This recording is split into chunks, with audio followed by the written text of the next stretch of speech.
G7 దేశాల వార్షిక శిఖరాగ్ర సదస్సుకు 7 దేశాల నేతలతో పాటు గెస్ట్ దేశాల నాయకులు ఇటలీకి చేరుకున్నారు.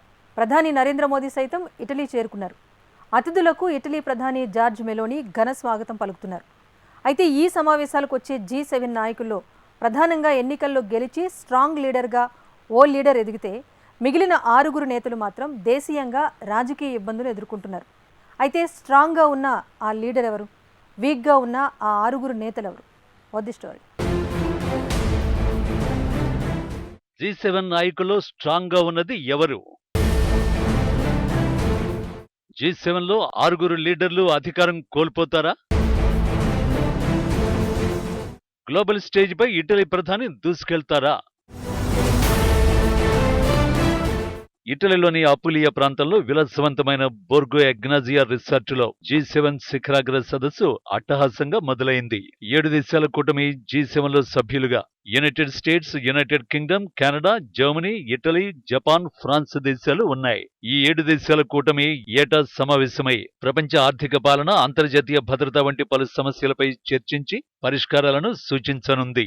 3 రోజుల పాటు జరిగే ఈ శిఖరాగ్ర సదస్సులో 7 దేశాల అధినేతలతో పాటు పలు దేశాలకు ఆతిథ్యం కూడా ఇవ్వనున్నారు. ఈ సదస్సుకు ప్రధాని నరేంద్ర మోడీ కూడా హాజరయ్యారు. అయితే 7 G7 నాయకుల్లో 6 తమ తమ దేశాల్లో ఇబ్బందులకు గురవుతున్నారు. జరిగిన రానున్న ఎన్నికల్లో కఠినమైన సవాళ్లను ఎదుర్కొంటున్నారు. రోజురోజుకు 6 నేతల ప్రతిష్ట మసకబారుతోంది. కేవలం ఆతిథ్యమిస్తున్న దేశానికి చెందిన నాయకురాలు మాత్రం మంచి జోష్ మీద ఉన్నారు. ఇటలీ ప్రధాని జార్జియా మెలోనీ ప్రతిష్ట మాత్రం దేశీయంగా పెరుగుతోంది. కానీ మిగిలిన నేతలకు మాత్రం ఇబ్బందులు తప్పడం లేదు. ముందుగా ఇబ్బందులు ఎదుర్కొంటున్న నాయకుల్ని చూద్దాం. 6లో 3 నాయకులు మాత్రం ప్రస్తుతం రాజకీయంగా తీవ్ర ముప్పు ఎదుర్కొంటున్నారు. ఆ లీడర్లు మరెవరో కాదు, అమెరికా అధ్యక్షుడు జో బైడెన్, యూకే ప్రధాని రిషి సునాక్, ఫ్రాన్స్ అధ్యక్షుడు ఇమాన్యుయల్ మాక్రాన్. వారు ఎదుర్కొంటున్న ముప్పు ఏంటి? ఈ ఏడాది నవంబర్లో అమెరికా అధ్యక్ష ఎన్నికలు జరగనున్నాయి. ఈ ఎన్నికల్లో డెమోక్రాట్ల అభ్యర్థిగా బైడెన్ మరోసారి పోటీ చేస్తున్నారు. అయితే మాజీ అధ్యక్షుడు ట్రంప్ నుంచి గట్టి పోటీని బైడెన్ ఎదుర్కొంటున్నాడు. ఇటీవల వెలువడుతున్న సర్వేల ప్రకారం బైడెన్ తో నువ్వా నేనా అన్నట్టు ప్రత్యర్థి ట్రంప్ పోటీ పడుతున్నట్టు తెలుస్తోంది. ప్రస్తుతం ట్రంప్ దోషిగా కోర్టు నిర్ధారించినా ఆయన వైపే ప్రజలు మొగ్గు చూపుతున్నట్టు తెలుస్తోంది. అంటే అమెరికన్లు బైడెన్ కు పెద్దగా మద్దతు తెలపడం లేదన్నమాట. ఎన్నికలకు మరికొన్ని నెలల సమయం ఉన్నది. బైడెన్ ప్రతిష్ట మరింత దిగజారే అవకాశం ఉన్నట్టు నిపుణులు అంచనాలు వేస్తున్నారు. బైడెన్ లాంటి పరిస్థితిని బ్రిటన్ ప్రధాని రిషి సునాక్ ఎదుర్కొంటున్నారు. యూకే పీఎంపై బ్రిటిషర్లలో తీవ్రమైన వ్యతిరేకత వ్యక్తమవుతోంది. రిషి సునాక్ చెందిన కన్జర్వేటివ్ పార్టీ ఘోరమైన ఓటమిని చవిచూస్తుందని సర్వేలు వెల్లడిస్తున్నాయి. మరో 3 వారాల్లో బ్రిటన్ ప్రధాని భవితవ్యం తేలనుంది. బహుశా రిషి సునాక్ ఈ G7 శిఖరాగ్ర సదస్సు చివరిది కావచ్చు. ఇక రాజకీయంగా తీవ్ర వ్యతిరేకతను ఎదుర్కొంటున్న 3వ నాయకుడు ఫ్రెంచ్ అధ్యక్షుడు ఇమాన్యుయల్ మాక్రాన్. ఆయన సాహసోపేతమైన నిర్ణయం తీసుకున్నారు. ఆయన స్నాప్ పార్లమెంటు ఎన్నికలకు వెళ్లాడు. స్నాప్ ఎన్నికలంటే ముందస్తు ఎన్నికలన్నమాట. యూరోపియన్ యూనియన్ పార్లమెంటు ఎన్నికల ఫలితాల్లో మాక్రాన్ కు చెందిన పార్టీ రెన్యూ ప్రజల విశ్వాసాన్ని కోల్పోయింది. అందుకే వెంటనే ఎన్నికలు నిర్వహించి ప్రజల్లో తన స్థానం ఏమిటో నిరూపించుకోవాలని మాక్రాన్ యత్నిస్తున్నారు. ఆయన వ్యూహం పనిచేస్తే ఎన్నికల్లో రెన్యూ పార్టీ విజయం సాధిస్తుంది. దీంతో ఆయన స్థానం సుస్థిరంగా ఉంటుంది. ఒకవేళ ఫ్రాన్స్ ఎన్నికల్లో రెన్యూ పార్టీ ఓడిపోతే మాక్రాన్ చిక్కుల్లో పడతారు. మాక్రాన్ అధ్యక్షుడిగా కొనసాగిన ఆయన అధికారాలకు కత్తెర పడుతుంది. అధికారంలోకి వచ్చిన పార్టీ ఫ్రాన్స్ పార్లమెంటులో మాక్రాన్ పెట్టే ప్రతి బిల్లును అడ్డుకుంటుంది.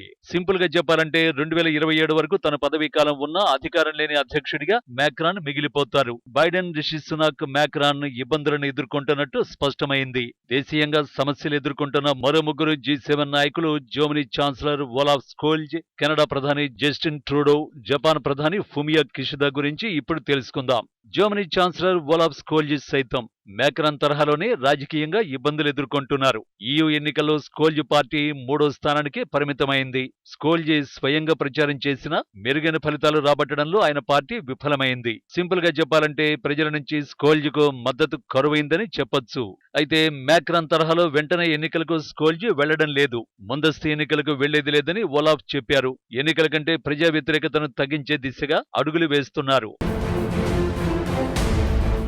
అయితే జర్మనీ ఛాన్సలర్ కు ఈ వ్యూహం పాపులారిటీ పెంచదని నిపుణులు అభిప్రాయపడుతున్నారు. ఏది ఏమైనా వచ్చే ఏడాది జర్మనీ ఛాన్సలర్ ఎన్నికలకు వెళ్లనుంది. ఇప్పుడు కాకపోయినా వచ్చే ఏడాది మాత్రం ఓలాఫ్ ఓడిపోవడం ఖాయమని విశ్లేషిస్తున్నారు. ఇక మరో G7 నాయకుడు కెనడా ప్రధాని జస్టిన్ ట్రూడో. వచ్చే ఏడాది ఆ దేశం సార్వత్రిక ఎన్నికలకు వెళ్లనుంది. ప్రస్తుతం ట్రూడోకు దేశంలో ప్రజలు ఏమాత్రం అనుకూలంగా లేరు. రికార్డు స్థాయిలో ప్రజల్లో అతని తీరుపై వ్యతిరేకత వ్యక్తమవుతోంది. వచ్చే ఎన్నికల్లో ట్రూడో ఓటమి ఖాయమని సర్వేలు చెబుతున్నాయి. ఇక G7లో కష్టాలు ఎదుర్కొంటున్న నాయకుల్లో చివరి నాయకుడు జపాన్ ప్రధాని ఫూమియో కిషిదా. ఆయన ప్రధానిగా బాధ్యతలు చేపట్టిన తర్వాత తొలిసారి ఆయన మంత్రివర్గంపై ప్రజల్లో తీవ్ర వ్యతిరేకత మొదలైంది. జపాన్ మంత్రులంతా ఒకదాని తర్వాత మరొక కుంభకోణంలో చిక్కుకుపోయారు. అతని పార్టీకి వివాదాస్పద చర్చతో లింకులు ఉన్నట్టు ఆరోపణలు వచ్చాయి. మాజీ ప్రధాని షింజో అబే హత్యకు దారితీసిన వాటితో లింకులు ఉన్నట్టు విమర్శలు వస్తున్నాయి. పార్టీకి నిధుల సేకరణ కుంభకోణంలో కిషిదా మంత్రివర్గంలోని నలుగురు డిసెంబర్లో రాజీనామా చేయాల్సి వచ్చింది. నష్ట నివారణకు కిషిదా ప్రభుత్వం వారం రోజుల క్రితం కొత్త నిధుల చట్టాన్ని తీసుకొచ్చింది. కానీ కిషిదా ప్రజాదరణ మాత్రం తగ్గుతూనే ఉంది. వచ్చే ఎన్నికల్లో కిషిదా ఓటమి పాలయ్యే అవకాశం ఉంది. 2025లో జపాన్లో సార్వత్రిక ఎన్నికలు జరగనున్నాయి. So Biden, Rishi Sunak, Macron ఈ ఏడాది అధికారాన్ని కోల్పోయే అవకాశం ఉంది. స్కోల్జ్, ట్రూడో, కిషిదా వచ్చే ఏడాది జరగనున్న ఎన్నికల్లో ఓటమి పాలయ్యే అవకాశం ఉంది. అంటే G7 దేశాలకు చెందిన 7 నాయకుల్లో 6 బలహీనమైన స్థితిలో ఉన్నారు. G7 కు ఆతిథ్యమిస్తున్న ఇటాలియన్ ప్రధానమంత్రి జార్జియా మెలోనీ మాత్రం స్ట్రాంగ్ గా ఉన్నారు. ఇటీవల జరిగిన EU పార్లమెంటు ఎన్నికల్లో అతి పెద్ద విజేతగా మెలోనీ నిలిచింది. ఆమె పార్టీ సీట్ల సంఖ్య రెట్టింపైంది. ఈ ఫలితాలతో ఆమె EU పార్లమెంటులో పవర్ఫుల్ లీడర్ గా పరిగణించబడుతోంది. ఈ విషయం G7 కు మెలోనీకి కూడా తెలుసు. ఇటాలియన్లు తమను ముందుకు దూసుకెళ్లమని ఓటు ద్వారా తేల్చినట్టు మెలోనీ చెప్పారు. G7 యూరోప్ లో అన్నింటికంటే బలమైన ప్రభుత్వంలో ఉన్నందుకు తాను గర్విస్తున్నట్టు మెలోనీ తెలిపారు. సింపుల్ గా చెప్పాలంటే EU డ్రైవింగ్ సీట్ లో జార్జియా మెలోనీ స్థానాన్ని సంపాదించుకున్నారు. G7 నాయకుల్లో ప్రజల మద్దతు ఉన్న ఏకైక నాయకురాలు మెలోనీనే. నిజానికి ఆమె అధికారంలోకి వచ్చిన నాటికంటే ఇప్పుడు మరింతగా ప్రజల నుంచి మద్దతు పెరిగింది. కానీ ఇతర G7 నాయకులు మాత్రం దేశీయంగా సమస్యలతో పోరాడుతున్నారు. ఇక ఈ వారం EU పార్లమెంటులో ఆమె కీలకంగా మారే అవకాశం ఉంది. EU అధ్యక్ష ఎన్నికల్లో ఆమె కింగ్ మేకర్ గా మారారు. ప్రస్తుత EU అధ్యక్షురాలు ఉర్సులా వాండర్లిన్ కూడా G7 సదస్సుకు హాజరవుతున్నారు.